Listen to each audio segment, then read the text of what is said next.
अस्सलाम वालेकुम, मैं शकील मीर। आप देख रहे हैं मेरा यूट्यूब चैनल। दोस्तों, अरब टीवी ने एक रिपोर्ट शाया की है। उस रिपोर्ट के मुताबिक अमरीकी वज़ीर हैं कि ईरान से एटमी प्रोग्राम पे सबसे पहले बात की जाए, किसी और नुक्ते पे बात करने से पहले। और ईरानी वज़ीर है कि नहीं, सबसे पहले आपने जो समुद्री नाकाबंदी है उसको ख़त्म करना है। लेकिन ये कि तनाज़ा मौजूद है, लेकिन मुज़ाकरात के भी रोशन इम्कानात मौजूद हैं।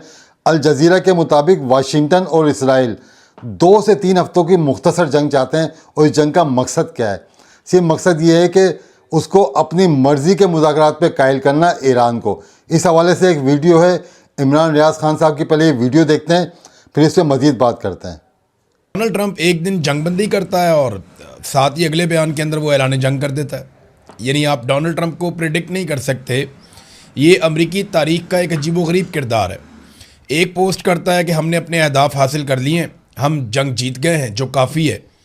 और फिर अगली पोस्ट में कहता है कि ईरान दुनिया के लिए बदस्तूर एक ख़तरा है जिसे हमें ख़त्म करना पड़ेगा। तो एक डोनाल्ड ट्रंप की पोस्ट से ऐसा लगता है कि जैसे ईरानी बहुत अच्छे हैं, मामला हल हो गया। एक से ऐसा लगता है कि उनसे बुरा दुनिया में कोई नहीं और मामला अभी हल नहीं हुआ। एक बयान में कहता है कि ईरान को हार मानना पड़ेगी, अजीब लोगों से हमारा पाला पड़ गया है, वो काफ़ी ज़हीन भी हैं, बहुत सख्त गिर हैं। अगले बयान में डोनाल्ड ट्रंप साहब ये कहते हैं कि ईरान हमारी मिन्नतें कर रहा है मुआहदा करने के लिए और हम उनसे नहीं करना चाह रहे। अब जो लेटेस्ट डोनाल्ड ट्रंप का इस हवाले से स्टेटमेंट है, वो स्टेटमेंट ये है कि मैं जल्द ईरान की भेजी हुई तजावीज़ का जायज़ा लूँगा। देखिए, ईरान ने पहले तजावीज़ भिजवाई, ये देखें सर, और पहले अमेरिका ने भिजवाई, ईरान ने नहीं मानी, फिर ईरान ने भिजवाई, अमेरिका ने नहीं मानी, फिर ईरान ने तरामीम करके भिजवाई, उसके ऊपर पंगा पड़ गया। अब ईरान ने फाइनली और तजावीज़ भिजवाई हैं और इतला ये आ रही है कि एक तरफ से कोई 9 तजावीज़ आई, अमेरिका की तरफ से कोई 14 या 15 तजावीज़ जो हैं वो ईरान ने भिजवा दी हैं। ये अभी किसी को भी कंफर्म नहीं है, सब अपनी अपनी बातें कर रहे हैं। एक्चुअली जो मुज़ाकरात हैं वो पाकिस्तान करवा रहा है, अमेरिका और ईरान के बीच में चल रहे हैं, एक दूसरे को तजावीज़ भिजवा रहे हैं। जिस वक्त इनकी नीयत होगी ना दोनों मुल्कों की, ये बड़े आराम से मुज़ाकरात कामयाब हो जाएंगे। जब तक इनकी नीयत नहीं है ना, ये जो मर्ज़ी कर लें, मुज़ाकरात कामयाब नहीं होंगे। तो यहाँ पे डोनाल्ड ट्रंप ने कहा कि मैं जल्द ईरान की भेजी हुई तजावीज़ का जायज़ा लूँगा, मगर मेरे ख्याल में ये काबिल कबूल नहीं होगा, क्योंकि उन्होंने गुज़िश्ता 47 सालों में इंसानियत और दुनिया के ख़िलाफ़ जो कुछ किया है, इसके लिए उन्होंने अभी तक कोई बड़ी कीमत नहीं चुकाई। यानी अब डोनाल्ड ट्रंप एक मरतबा फिर जंग की बात कर रहा है। तो जंग की बात में ना एक बात आप ध्यान में रखिएगा कि सेंटकॉम के जो कमांडर हैं, उन्होंने डोनाल्ड ट्रंप को ब्रीफिंग दी थी अभी हाल ही में। और इसके बाद एडमिरल ब्रैड कूपर इनका नाम है, इन्होंने 26 फरवरी को जब दी थी ब्रीफिंग, तो 28 फरवरी को अमेरिका ने हमला कर दिया था। इस मरतबा इन्होंने दोबारा डोनाल्ड ट्रंप को एक ब्रीफिंग दी है कि क्या क्या कुछ किया जा सकता है ईरान के ख़िलाफ़, वो कौन से 3 फौजी ऑप्शन हैं जिनके ऊपर अमल दरामद किया जा सकता है। मैंने आपको वो रिपोर्ट भी किया था। अब यही जो सेंटकॉम के कमांडर हैं, इन्होंने इसराइल से भी रब्ता किया। सही बात है, बिल्कुल सही कह रहे हैं। और इसराइली चीफ ऑफ स्टाफ ने हमांगी पैदा करने के लिए, क्योंकि अगर हमला होना है तो इसराइल ने साथ मिलकर हमला करना है।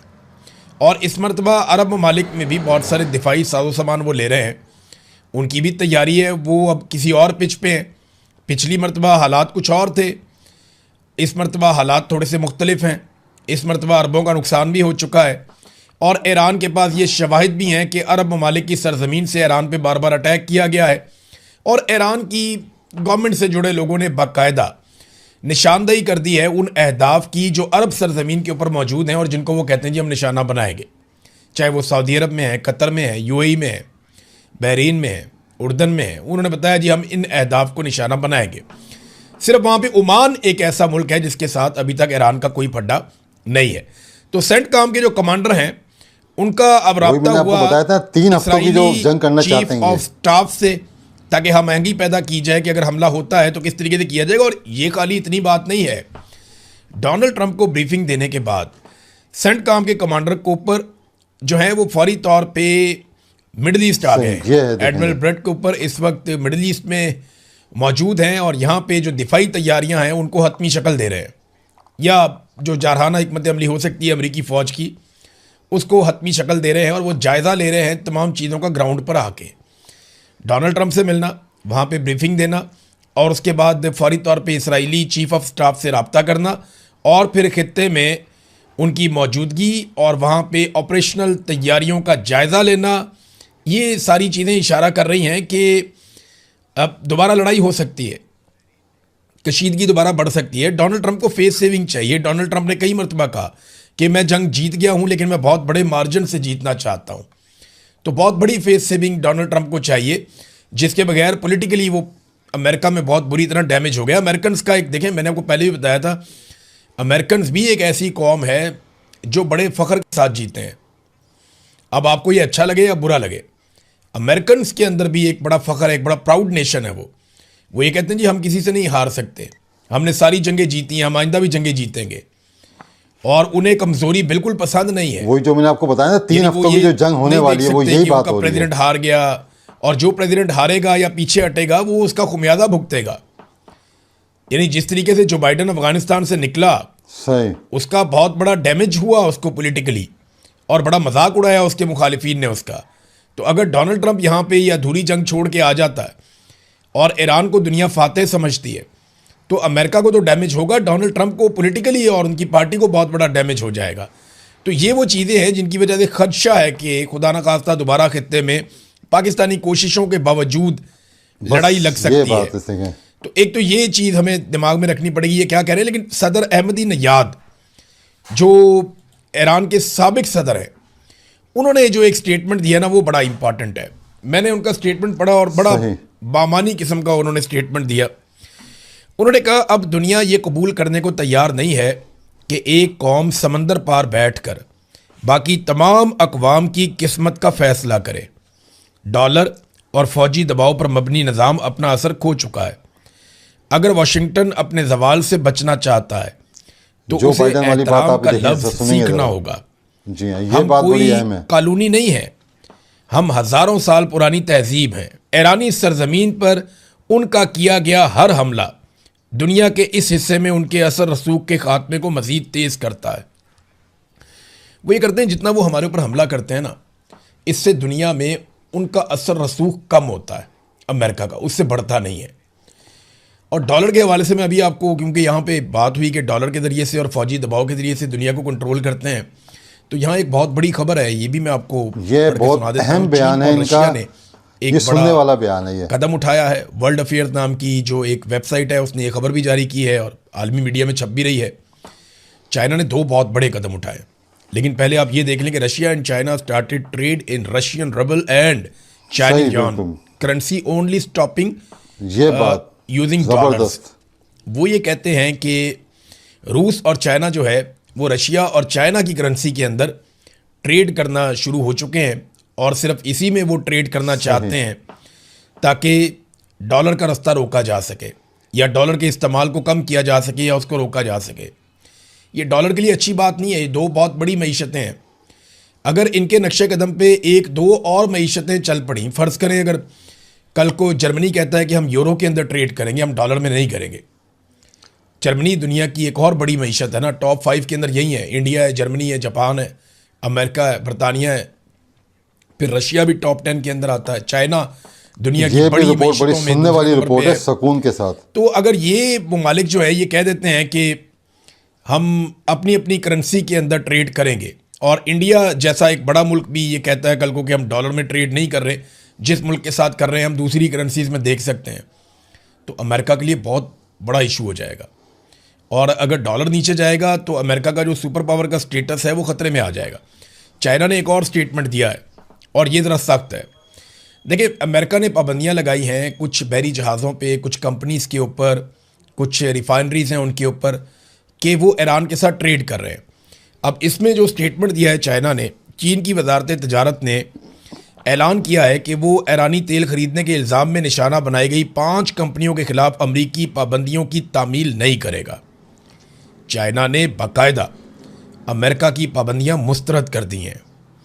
अमेरिका धमकी ये लगाता है कि अगर हमारी पाबंदियां कोई मुस्तरद करेगा तो हम उसके ऊपर टैरिफ लगा देंगे। तो चाइना कहता है लगाओ, हम भी लगाएंगे। हर मुल्क जो ना अब चाइना इस लेवल पे ट्रेड कर रहा है अमेरिका के साथ और दुनिया के साथ कि इतना आसान नहीं है कि उसके ऊपर आप बड़ा सा टैरिफ लगा दें और यकतरफा तौर पे आप उसको दबा लें।